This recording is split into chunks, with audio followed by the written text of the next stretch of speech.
नमस्कार प्यारे बच्चों, आप लोग कैसे हैं। उम्मीद करते हैं कि आप लोग अच्छे ही होंगे ठाकुर जी की कृपा से। आज हम लोग फिर से आए हैं क्लास 10th का ट्रायगोनोमेट्रिक का कॉन्सेप्ट लेकर के। हम लोग आज ट्रायगोनोमेट्रिक का कॉन्सेप्ट को बिल्कुल बेसिक से देखेंगे। उसके बाद बारी बारी से हम लोग पहले थ्योरी को पढ़ेंगे, उसके बाद फिर थ्योरी को धीरे धीरे प्रूव करना सीखेंगे। उसके बाद फिर हम लोग सवाल को करेंगे। आइए हम लोग आज स्टार्ट करते हैं ट्रायगोनोमेट्री।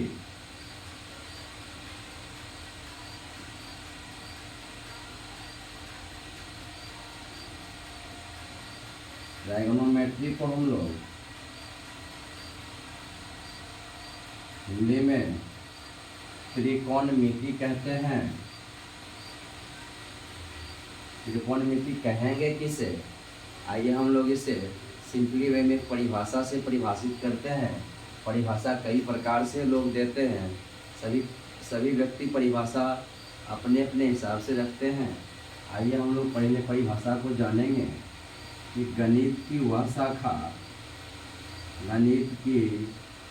शाखा जिसके अंतर्गत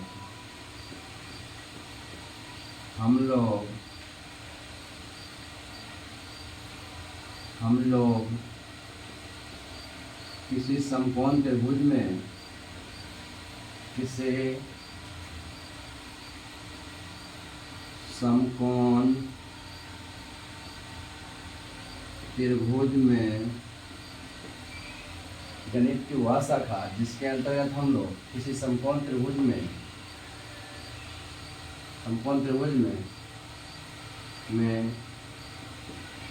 कोण एवं उनसे संबंधित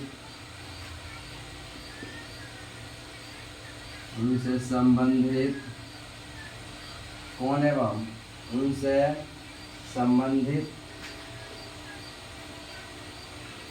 समस्याओं का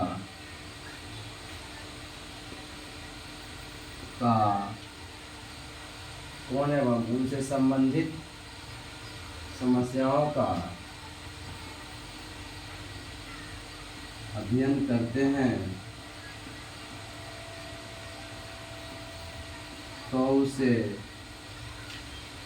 त्रिकोणमिति कहा जाता है। त्रिकोणमिति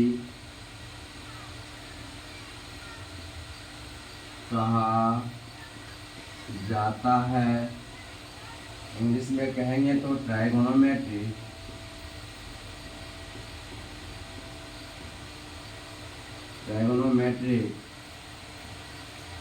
ट्राई का मतलब होता है तीन। ट्राई का मतलब होता है तीन। गोनों का अर्थ होता है भुजा या कोण। मेट्रोन का अर्थ होता है मापना। अर्थात तीन भुजा या कोण से संबंधित समस्याओं का अध्ययन करना त्रिकोणमिति कहलाता है। अर्थात तीन भुजा या कोण से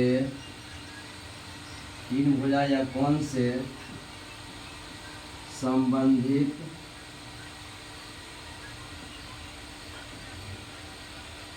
समस्याओं का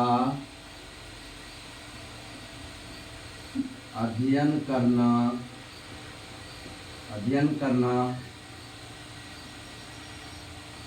त्रिकोणमिति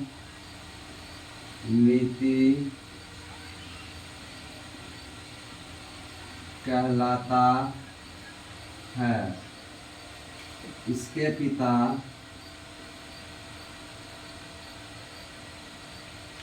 पिता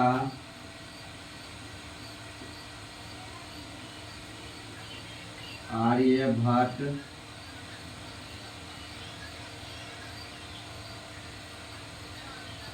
साहब को कहा जाता है। इसके अंतर्गत हम लोग इसके अंतर्गत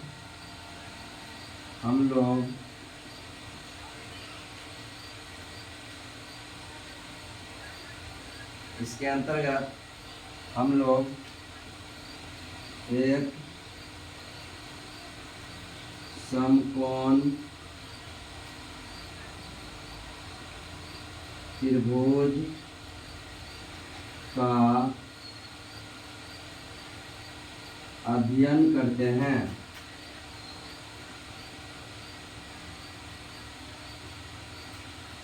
इसके अंतर्गत हम लोग एक समकोण त्रिभुज का अध्ययन करते हैं।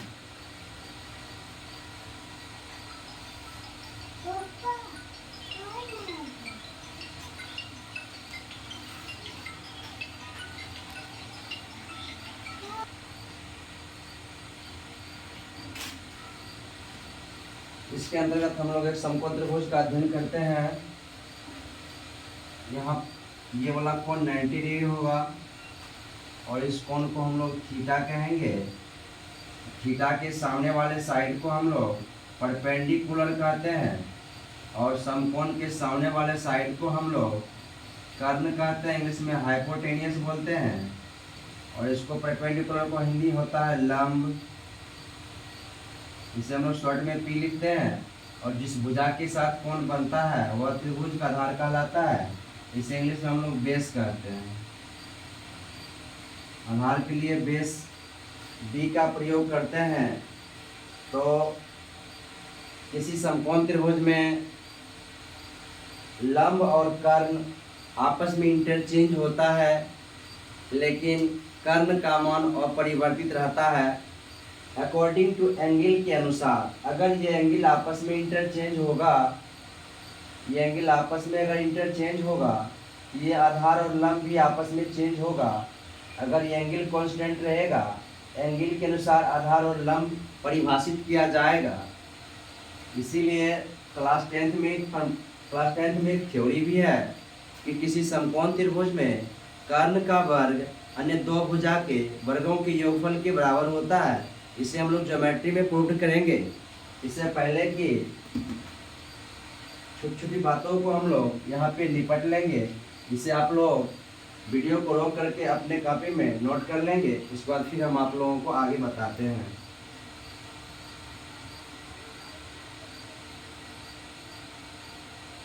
तो चलिए उम्मीद करते हैं कि इसे आप लोग लिखे होंगे। अच्छा, यहाँ पे एक चीज़ और मेंशन कि तीन भुजा या कोण से संबंधित समस्याओं का किस त्रिभुज की बात किया जाएगा, तो यहाँ पे समकोण त्रिभुज की बात होगा।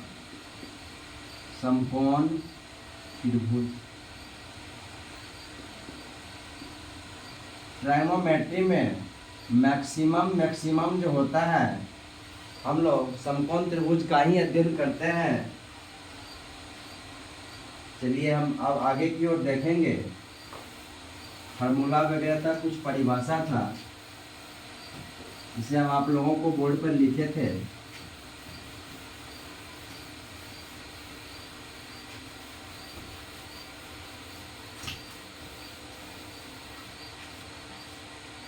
अभी हम जस्ट चर्चा किए थे कि एक राइट एंगल ट्रायंगल का ये वाला एंगल थीटा होगा और ये वाला एंगल 90 डिग्री होगा।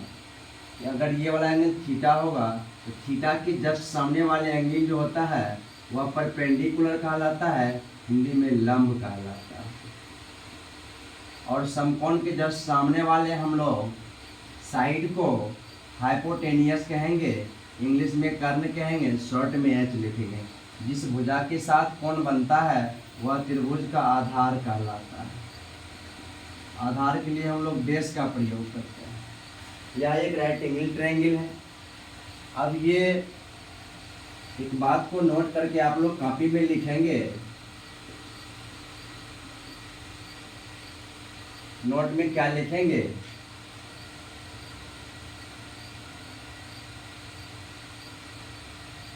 नोट में लिखना होगा किसी समकोण त्रिभुज में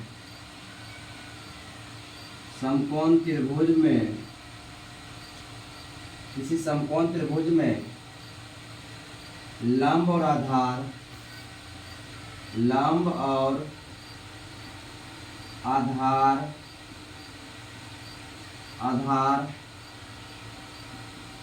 आपस में बदलते रहते हैं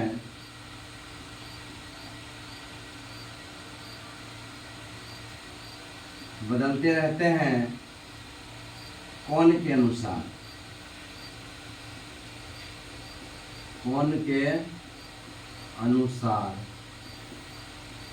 लेकिन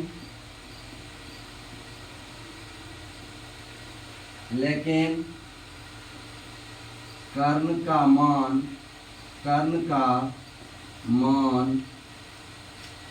अपरिवर्तित रहता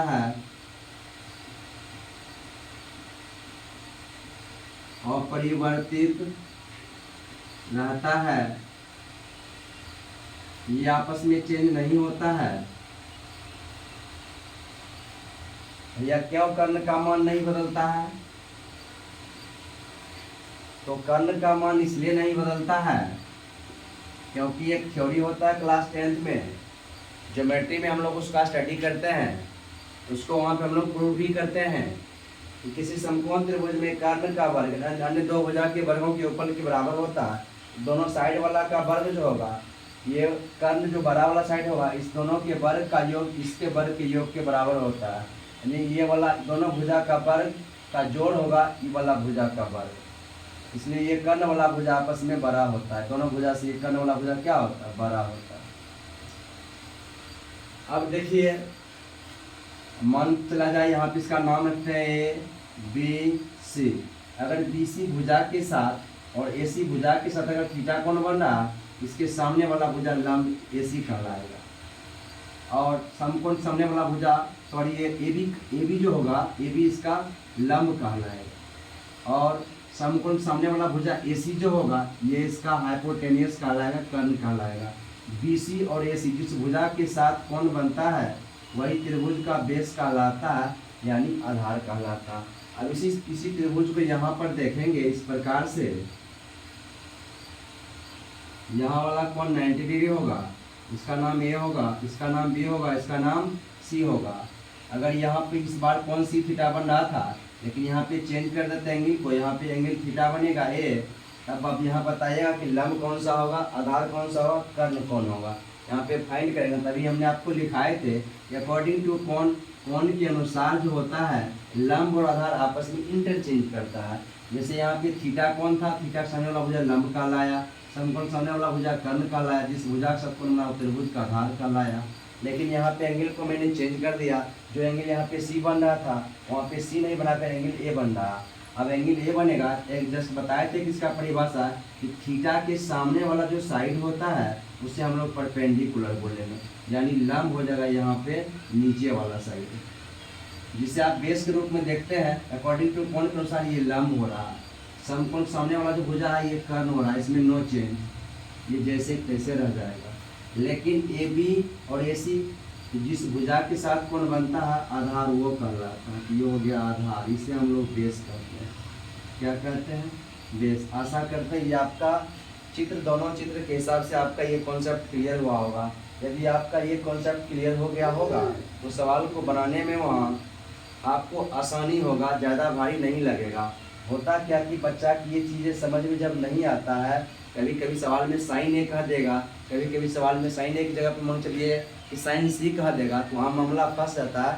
तो बच्चा एक ही चित्र को सॉल्व करके जरूर रखते हैं, तो ऐसी स्थिति में कभी कभी वो गलत कर बैठते हैं। लेकिन वहाँ पे ध्यान देना होगा कि सवाल में अगर साइन ए लिखा रहेगा तो साइन ए के हिसाब से ये वाले एंगल पकड़ेंगे, इस हिसाब से उसका चित्र को हम लोग ड्राइंग करेंगे।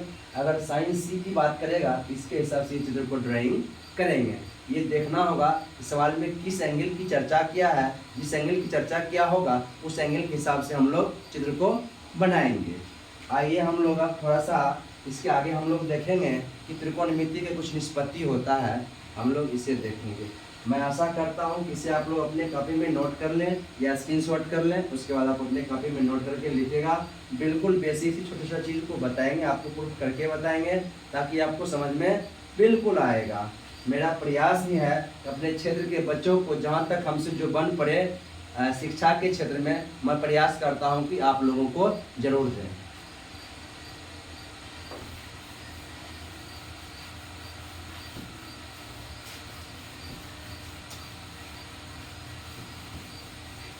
अब यहाँ देखेंगे कि त्रिकोणमिति के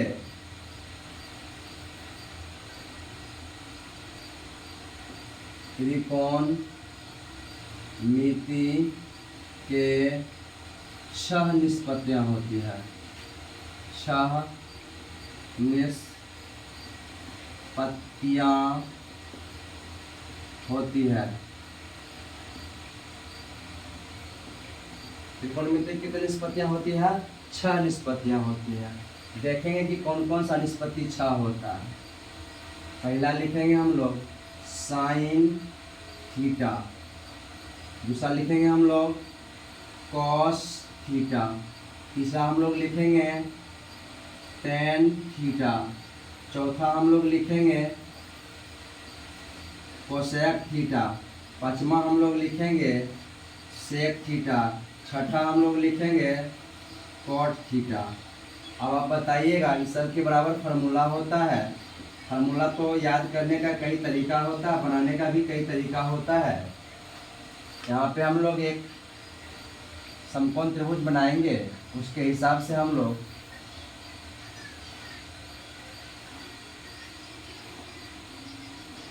ये वाला एंगल 90 डिग्री होगा, ये वाला एंगल थीटा होगा। मान लेते हैं कि ये थीटा होगा, इसका नाम रख देंगे ए बी और सी। ये 90 डिग्री है और इसके थीटा के जस्ट सामने वाले साइड को हमने परपेंडिकुलर कहा, 90 डिग्री के सामने वाले साइड को हमने कर्ण कहा यानी हाइपोटेनियस कहा, और जिस भुजा के साथ कोण बनता है वह त्रिभुज का बेस कहलाता है। अब डिफाइन हम लोग करेंगे ये according to right angle triangle के अनुसार। एक और चीज़ देखेंगे कि एक ट्रिक होता है TRIC ट्रिक, फार्मूला बनाने का या याद रखने का। लाल लाल बटे कक्का, KKA लाल बटे कक्का। एक ये भी होता है, इसे भी हम लोग जान लेंगे। लाल बटे KKA यानी KKA यानी डबल K और A, लाल बटे कक्का। अब हम लोग बचपन में पढ़े थे, गुरुजी ने पढ़ाया था कि राम का स्पेलिंग लिखने के लिए हम लोग वहाँ पे कोकहरा के शब्दों को ध्यान रखते हुए, कोकहरा के इंग्लिश के शब्दों को ध्यान रखते हुए हम लोग राम का प्रयोग RAM राम करते थे, श्याम का प्रयोग SHYAM श्याम करते थे। वहाँ R से राम समझते थे या S से श्याम समझते थे।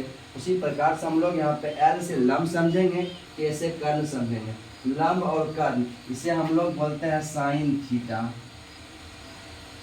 आधार बटे कर्ण, इसे हम लोग बोलते हैं कॉस थीटा। और इसे लंब बटे आधार, इसे हम लोग बोलते हैं टेन थीटा। अब आप बताइएगा साइन थीटा का फॉर्मूला क्या बटेगा? लंब बटे बनेगा लंब बटे कर्ण। लंब के लिए हम लोग इसमें परपेंडिकुलर बोलते हैं P, कर्ण के लिए हम लोग हाइपोटेनियस H बोलते हैं। इसे हिंदी में आप लिखना चाहेंगे तो आप लिख सकते हैं लंब बटे कर्ण। बना कॉस के लिए बना आधार बटे कर्ण। आधार के लिए हम लोग बेस का प्रयोग करते हैं, बेस B। उसके बाद कर्ण, कर्ण जो हम लोग K से कर्ण समझते हैं वही कर्ण को हम लोग हाइपोटेनियस H कहते हैं, तो ये होगा B बटे H। यहाँ से फार्मूला बनेगा हिंदी में आधार बटे कर्ण। टेन थीटा की बात करेंगे, इसके लिए हम लोग लंब बटे आधार समझते हैं हिंदी में। लंब बटे आधार को हम लोग, लंब के लिए हम लोग परपेंडिकुलर P बोलते हैं, आधार के लिए हम लोग बेस का प्रयोग करते हैं, इसको हिंदी में हम लोग बोलेंगे लंब। लंब बटे आधार। अब यहाँ से आप क्या करिएगा, जब 3 फार्मूला बन जाता है तो 3 फार्मूला बनने के बाद तीनों को हम लोग रेसिप्रोकल कर देते हैं, पलटी मार देते हैं। साइन का अपोजिट होता है cosec, COSEC, cosec theta. Cos का अपोजिट होता है सेक थीटा, इसका अपोजिट होता है कॉट थीटा, इसका अपोजिट होता है कॉट थीटा। ठीक है, रुको ना, मम्मा आ रहा है, तो जब तक आ रहा है बेटो। अब देखेंगे कोसेक थीटा के लिए फॉर्मूला बनेगा के बटे एल, यानी के से कर्ण, एल से लंब। कर्ण के लिए हम लोग क्या प्रयोग करते हैं आप बताइएगा। कर्ण के लिए हम लोग हाइपोटेन्यूज एच और एल, इसको पलटी मारेंगे तो कर्ण जगह ऊपर और लंब आ जाएगा नीचे। लंब के लिए हम लोग परपेंडिकुलर का प्रयोग पी का करते हैं, इसे हम लोग हिंदी में कर्ण बोलेंगे और इसको हिंदी में हम लोग लंब बोलेंगे, कर्ण बटे लंब। इसी प्रकार से सेक के लिए हम लोग कर्ण बटे आधार, कर्ण के लिए हम लोग हाइपोटेन्यूज एच का प्रयोग करते हैं, आधार के लिए हम लोग बेस का प्रयोग करते हैं। हिंदी में कहेंगे इसे हम लोग कर्ण बोलेंगे। आधार के लिए, बेस के लिए हम लोग आधार का प्रयोग लिखेंगे, हिंदी में आधार लिखेंगे। और कॉट के लिए हम लोग आधार बटे लंब, आधार के लिए हम लोग बेस का प्रयोग बी लिखते हैं और परपेंडिकुलर लिखते हैं बी बटे पी, इसको हम लोग हिंदी में बोलेंगे आधार बटे लंब। ये आपका त्रिकोणमिति के 6 निष्पत्तियां हैं। ये आपका ट्रिक है, कई प्रकार से लोग होता है। एक और ट्रिक होता है कि पंडित बद्री प्रसाद बटे हरी हरी बोल, वहाँ से भी बनता है ये 6 फार्मूला। या हिंदुस्तान भूखा प्यासा, सॉरी ये बनता है पाकिस्तान भूखा प्यासा बटे हिंदुस्तान हरा भरा, एक ये भी बनता है फार्मूला, वहाँ से भी 6 बनता है। उतना करने की जरूरत नहीं, किसी एक को आप रखें ध्यान में, इसको कम से कम 2, 4, 5 बार लिखें और पढ़ें। चीज़ों को बार बार पढ़ने से ही होता है। मैथमेटिक्स है प्रैक्टिस का सब्जेक्ट, यानी प्रैक्टिस जब तक करिएगा तब तक आएगा, नहीं करिएगा छोड़ देगा आपको भी साथ। इसे आप लोग लिख लीजिएगा वीडियो पॉज करके, उसके बाद फिर हम आगे कुछ और चर्चा करेंगे।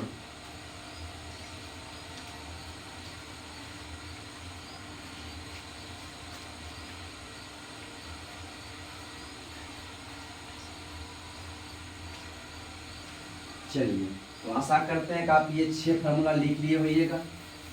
एक तो और कुछ कॉन्सेप्ट बचा हुआ है, उसे भी लिखते हैं। एक रिलेशन होता है, आपको लिखते हैं।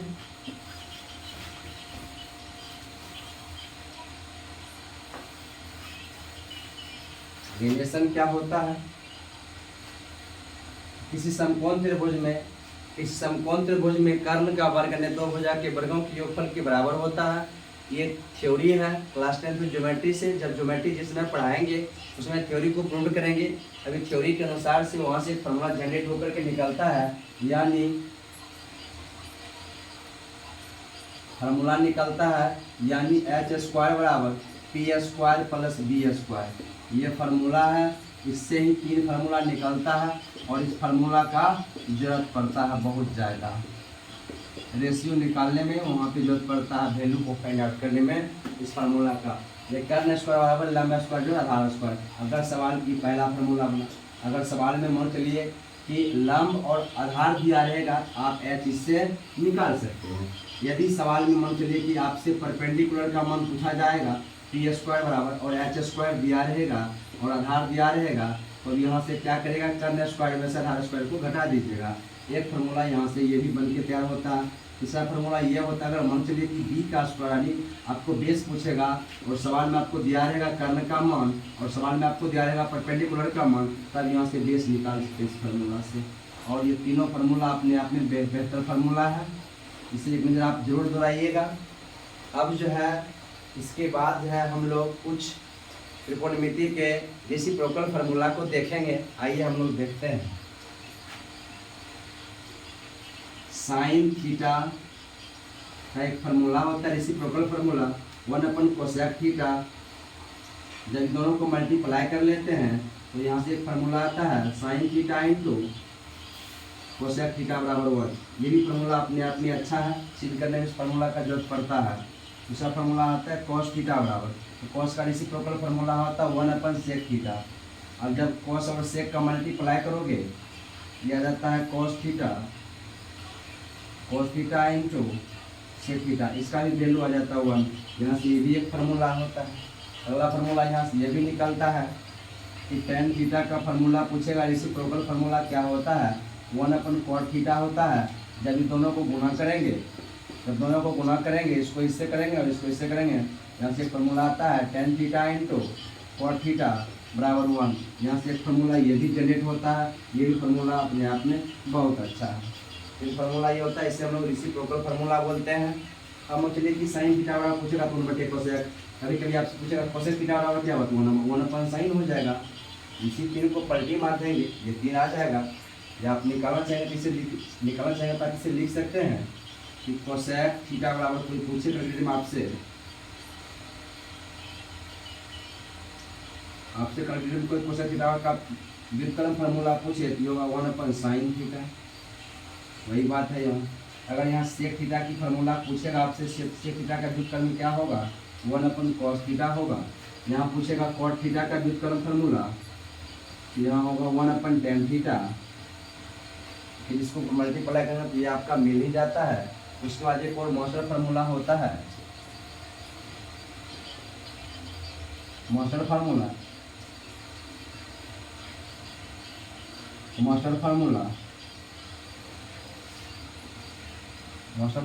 इसे आप अच्छी तरह से याद रखें, प्रूव करने में ज़्यादा मदद करता है कि tan थीटा के फार्मूला होता है sin थीटा बटे cos थीटा। इसका दूसरा फार्मूला होता है sec थीटा बटे कोसेक थीटा। ये tan का होता है, दूसरा इसी में cot होता है, cot थीटा का फार्मूला होता है यहाँ से cos थीटा अपन sin थीटा हो जाएगा। इस दूसरा फार्मूला लिखेंगे, होगा कोसेक थीटा बटे सेक थीटा। ये 2 फार्मूला अपने आप में काफ़ी लॉलीपॉप है, इसे भी अपने ध्यान में रखें। इसके बाद हम लोग ये फार्मूला आप लोग कॉपी में नोट कर लें। इसके बाद हम लोग पढ़ेंगे चेंज रूल के बारे में पढ़ेंगे। चेंज रूल के जस्ट बाद कुछ फार्मूला होता है एडिशन के टर्म में, डिफरेंशिएशन के टर्म में, यानी डिफरेंस यानी एडिशन मतलब जोड़ेंगे, जैसे कि साइन और कॉस को जोड़ेंगे तो क्या होगा, सेक स्क्वायर में से चलिए कि tan स्क्वायर को घटाएंगे तो क्या होगा, कोसेक स्क्वायर में से कॉट स्क्वायर घटाएंगे क्या होगा। इस चीज़ को हम प्रूफ भी करेंगे, इसे आप लोग अपने कॉपी में नोट करेंगे।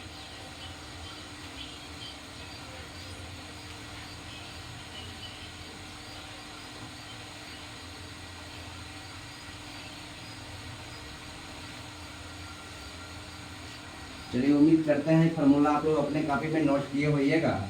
अब हम बताते हैं आगे नेक्स्ट फार्मूला हम लोग बताते हैं।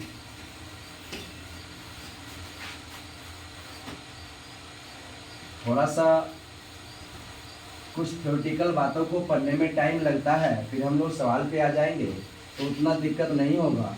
हाँ, लेकिन एक बातों को ध्यान रखना होगा कि जितना फार्मूला आपको बताया जा रहा है, इस फार्मूला को कम से कम 2 बार 4 बार डेली आपको पढ़ना पड़ेगा।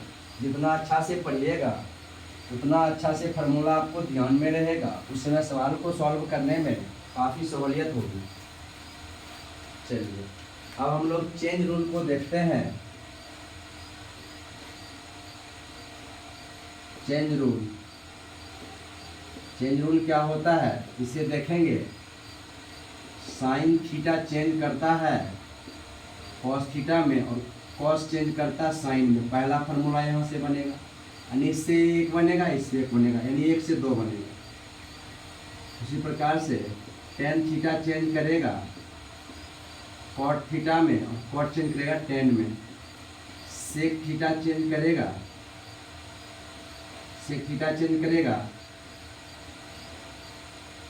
कोसेक थीटा में और कोसेक चेंज करेगा सेक थीटा में। आइए कैसे करेगा इसे हम लोग बताते हैं।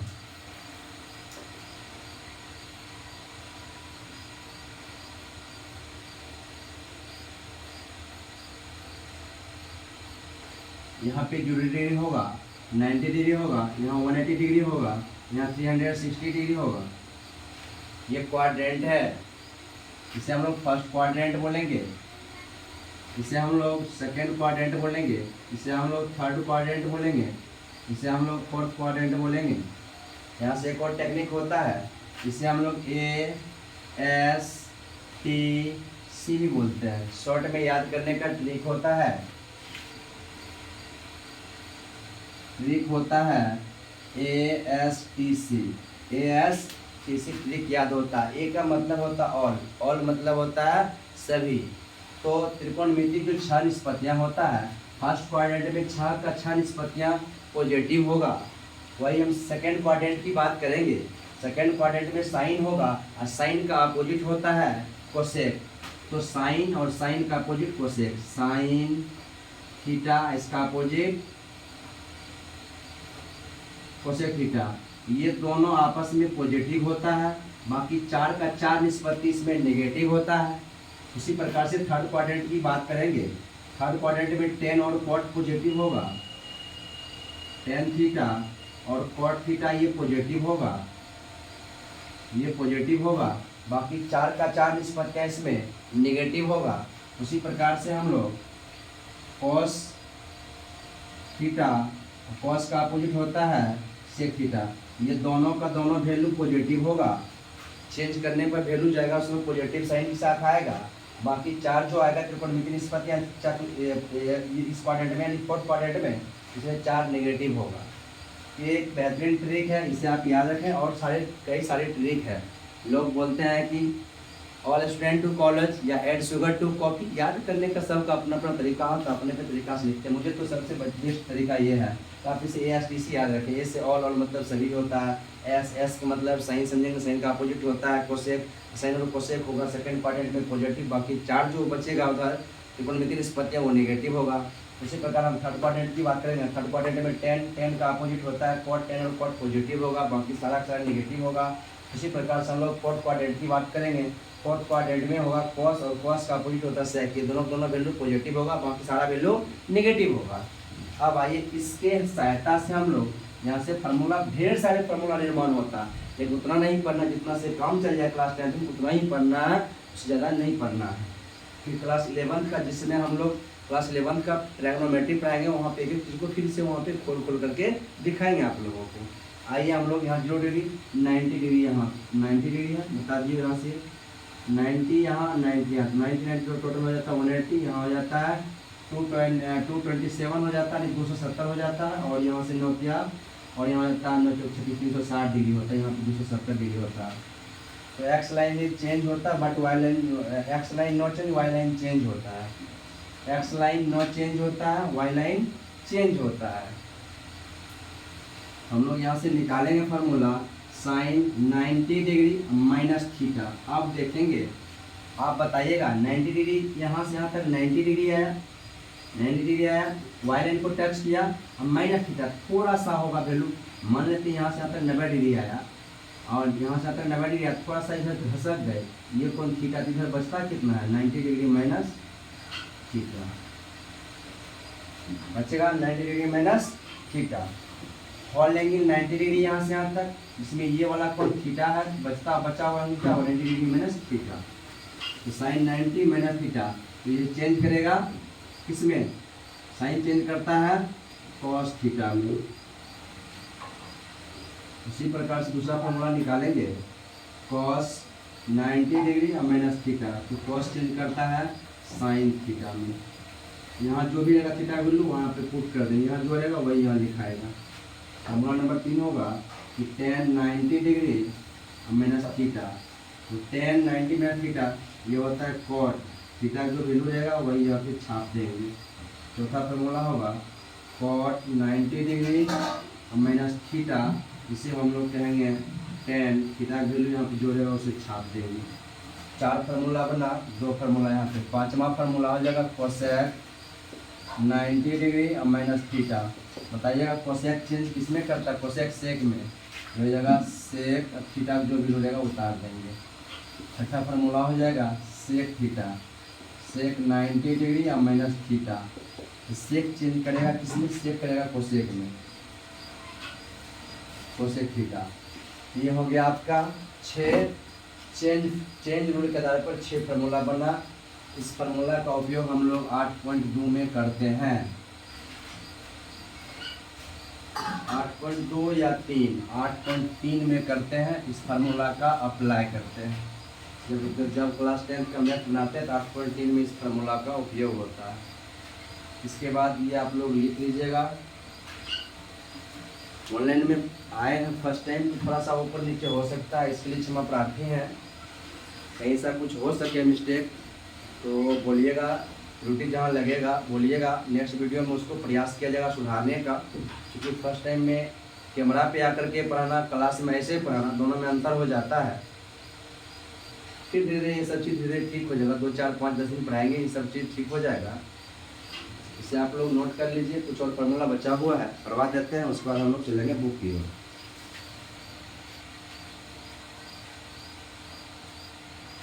चलिए, उम्मीद करते हैं सारा फार्मूला आप अपने कॉपी में नोट कर लिए होइएगा। अब नेक्स्ट जो बचा हुआ कुछ और फार्मूला, उसे हम लोग देख लेते हैं।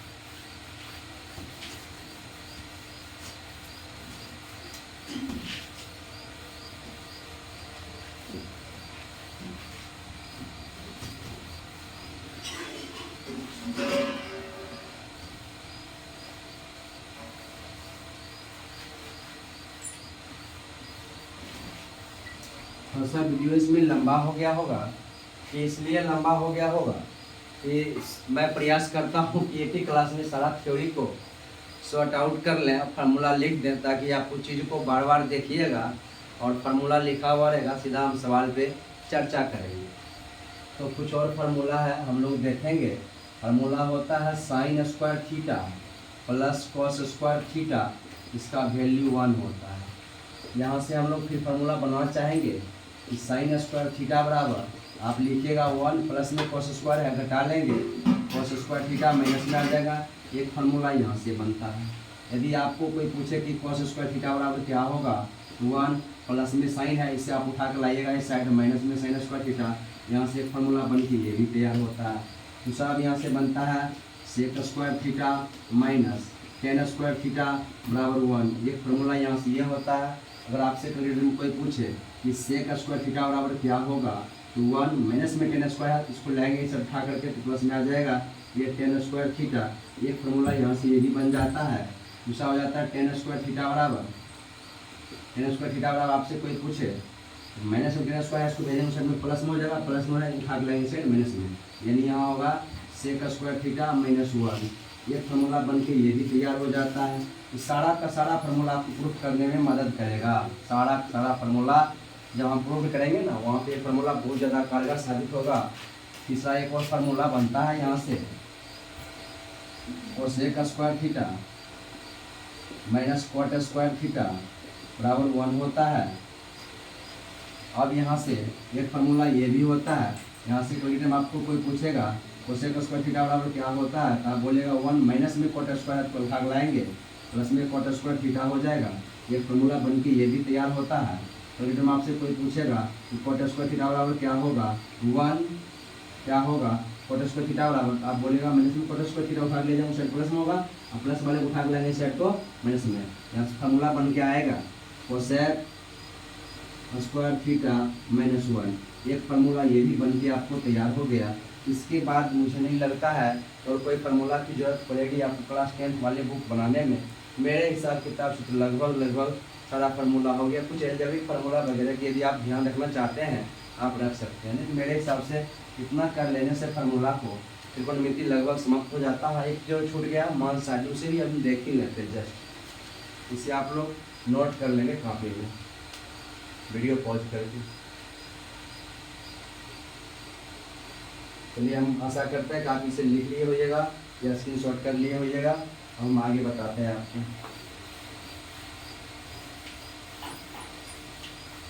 बढ़िया से पढ़ाया जाएगा तो 4 से 5 क्लास में त्रिकोणमिति क्लास 10th का खत्म हो जाता, कुछ है ही नहीं, और वो 20 नंबर का पूछता है बिहार बोर्ड में। उसके बाद हम लोग सीधा क्वेश्चन बैंक को करेंगे बेहतरीन तरीका से। क्वेश्चन बैंक का एक क्वेश्चन को हम ऑपरेशन करेंगे, और क्लास में आपको एक क्वेश्चन को खोल करके दिखाया जाएगा कि कोई भी क्वेश्चन किस प्रकार से बनता है, जिसको अगर जैसा कुछ क्वेश्चन ऐसा होगा जहाँ पे टेक्निक का प्रयोग किया जाएगा, वो आपको टेक्निक भी दिखाया जाएगा। अब मान सारणी वाला हम देख लेते हैं। मान सारणी वाला भी कुछ फार्मूला मान सारणी निकालना सीखेंगे। मान सारणी इन्हें बहुत सारे बच्चे याद कर लेते हैं, लेकिन आप याद इसे नहीं करिएगा। मेरे हिसाब से हम आपको जो लिखने का तरीका बताते हैं, आप उसे घर पे 2 3 4 बार करिएगा, 5 बार करिएगा, आप अच्छी तरह से निकालना सीख जाइएगा। जब सीख जाइएगा तो आपको सवाल बनाते बनाते एक मान सारणी आपकी जुबान पे आ जाएगा, और हर एक क्वेश्चन आपसे बन जाएगा। मान सारणी से रिलेटेड जो भी प्रश्न रहेगा 0 डिग्री का प्रयोग करेंगे, उसके बाद हम लोग 30 डिग्री का प्रयोग करेंगे। उसके बाद हम लोग 40 डिग्री का प्रयोग 45 डिग्री प्रयोग करेंगे। इसलिए हम लोग 60 डिग्री प्रयोग करेंगे। उसके बाद 90 डिग्री का। क्लास 10 तक 90 डिग्री से ही रिलेट मान सारणी का मान से क्वेश्चन बन जाते हैं। 1-2 क्वेश्चन ऐसा होता है जहाँ पे 180 डिग्री या 360 डिग्री प्रयोग किया जाता है। उसके लिए हम कैसा कॉन्सेप्ट आएगा या क्वेश्चन आएगा, हम वहाँ पे उस चीज़ को लिख करके आपको बताएंगे। आइए हम लोग देखते हैं।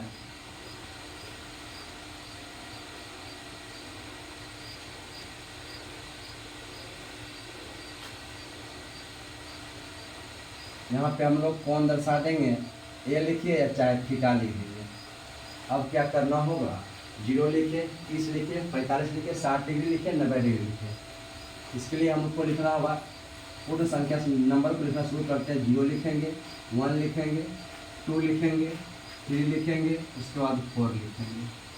हमने पूर्ण संख्या को 0 से लेकर के 4 तक को लिख दिया मान सारणी में। उसके बाद लास्ट वाले नंबर 4 है, 4 नंबर को उठा करके सबको भाग दे देंगे हम 4 से। भाग देने के बाद हम सभी नंबर पे रूट डाल देंगे। रूट जैसे ही डालेंगे कैलकुलेट करेंगे, ये रूट अंडर 1 आएगा, 1 का वर्गमूल 1 ही होगा। इसका वर्गमूल एग्जैक्ट नहीं निकलेगा तो ये हो जाएगा √3, इसका निकलेगा 4 का वर्गमूल 2।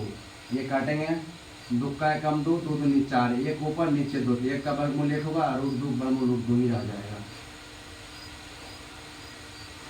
और 0, 1, 2 और यहाँ पे इसका मान निकालेंगे। 1 का वर्गमूल 1 होगा और 4 का वर्गमूल 2 होगा। 0 का वर्गमूल क्या होगा, 0 होगा। लिख दिए हैं। ये पहला वाला जो वैल्यू निकलता है साइन, यहाँ अगर थीटा रहेगा तो थीटा से बोलेंगे, अगर यहाँ ए रहेगा तो ए से बोलेंगे, सब एंगल को नाम रखेंगे।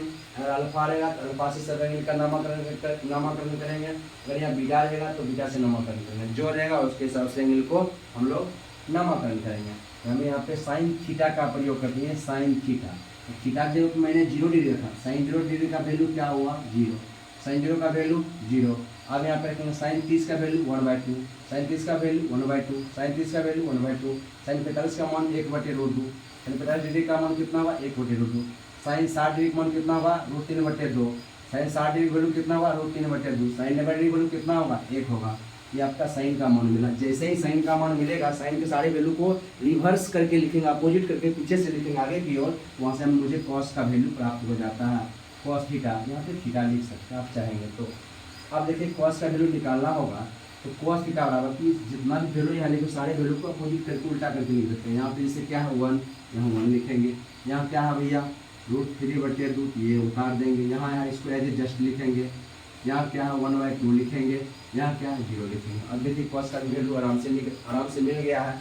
कॉस 0 डिग्री का मान 1 होगा, कॉस 30 डिग्री का मान √3/2 होगा, कॉस 45 का मान 1/√2 होगा, कॉस 60 का मान 1/2 होगा, कॉस 90 का मान 0 होगा। एक चीज़ और ध्यान रखिएगा, कभी कभी सवाल में ऐसा पूछ देता है कि साइन और कॉस कहाँ पे बराबर वैल्यू देता है, तो साइन और कॉस साइन और कॉस 45 डिग्री पे बराबर वैल्यू दे रहा है। 45 डिग्री पे साइन का वैल्यू 1/√2 और कॉस 45 का वैल्यू 1/√2, यानी 45 डिग्री पे साइन और कॉस इक्वल होता है एक जगह पर, उसके बाद कहीं बराबर नहीं होता है। इसके बाद हम लोग जस्ट लिखेंगे टेन का, टेन थीटा बराबर। अब टेन का मान निकालेंगे। आपको बताए थे मास्टर फार्मूला की, जिससे जस्ट पहले मास्टर फार्मूला क्या होता है मेरे प्यारे बच्चों, टेन थीटा बराबर एक फार्मूला होता है साइन थीटा बटे कॉस थीटा। अभी इसका हम जस्ट प्रयोग करेंगे। आप बताइएगा कि साइन 0 का मान कितना होगा, आप बोलेगा 0। हम बोलेंगे कॉस 0 का मान कितना होगा, 1। आप बताइएगा 1 में 0 से बाद क्या होगा, 0। तो टेन 0 डिग्री वैल्यू क्या होगा, 0। उसी प्रकार से निकालेंगे साइन 30 का मान कितना होगा, 1/2। साइन यहाँ से साइन 30 का मान यहाँ से देखेंगे √3/2। आप मारेंगे ये कैंसिल हो जाएगा, 1/√3 बचेगा। यहाँ से क्या बचेगा, 1/√3 या 1/√3 बोलेंगे हिंदी में। अब देखिएगा टेन 45 का मान निकालेंगे। ये दोनों जब काटेंगे √2 से √2 कैंसिल होगा और ये कटेगा, 1 बचेगा। उसी प्रकार से टेन 60 का मान निकालने से पहले साइन 60 का मान देखना होगा √3/2, कॉस 60 का मान देखना होगा 1/2। बताइएगा ये और ये कट जाएगा, √3/1 काटने का मतलब √3 होगा। बताइएगा इसका मान कितना होगा, √3। आप बताइएगा साइन 90 का मान 1, कहीं लिखते हैं साइन 90 का मान 1। अच्छा बताइएगा कॉस 90 का मान 0। बताइएगा ये हो गया आपका टेन बराबर। बताइएगा टेन थीटा का 1 होते 0 का मतलब क्या वैल्यू आता है इन्फानाइट। इसे क्या लिखेंगे इन्फानाइट। क्या लिखेंगे इन्फानाइट। जब मुझे 3 का वैल्यू पता हो जाता है इसी तीनों वैल्यू को पलटी कर देते हैं, अगला 3 जो बच जाता है वैल्यू उसका मान आ जाता है। जैसे हम साइन का पलटी मारेंगे, साइन उल्टा होता है कोसेक, कोसेक थीटा। बताइएगा साइन का अपोजिट होता है कोसेक थीटा। साइन जो की वैल्यू कितना है 0, तो कोसेक 0 की वैल्यू कितना होगा, 0 का अपोजिट क्या होगा, 0 का अपोजिट 0 जगह ऊपर एक आएगा नीचे, ये वैल्यू आएगा ये आ जाएगा 0। साइन 0, अच्छा 1 मिनट, साइन 0 का 0, अच्छा बटा हमने कुछ तो 1। अच्छा जब पलटी मारेंगे एक जगह ऊपर 0 आएगा नीचे, तब ये वैल्यू आएगा इनफाइनाइट। क्या आएगा वैल्यू, यहाँ से वैल्यू लिखेंगे इनफाइनाइट होगा। उसके बाद जगह है नहीं, उसके बाद हम फिर उसी प्रकार से सबको चेंज करेंगे। जैसे कि साइन 30 का मान 1/2, कोसेक 30 का मान निकालेंगे तो पलटी मारेंगे, ये जगह ऊपर ये आ जाएगा नीचे, ये आ जाएगा 2/1 करने का मतलब 2। उसी प्रकार से इसका हम पलटी मारेंगे, यानी 2 जगह रूट 2 जगह ऊपर 1 आ जाएगा नीचे, तो रूट 2 गया ऊपर 1 आया नीचे, करने का मतलब ये रूट 2 आ गया, यानी कोसेक 45 का मान रूट 2। इसी प्रकार से इसका मारेंगे पलटी, ये जगह 2 चल जाएगा ऊपर, रूट 3 आ जाएगा नीचे, यही आ जाएगा इसका। इसी पर 1 का उल्टा 1 हो जाएगा।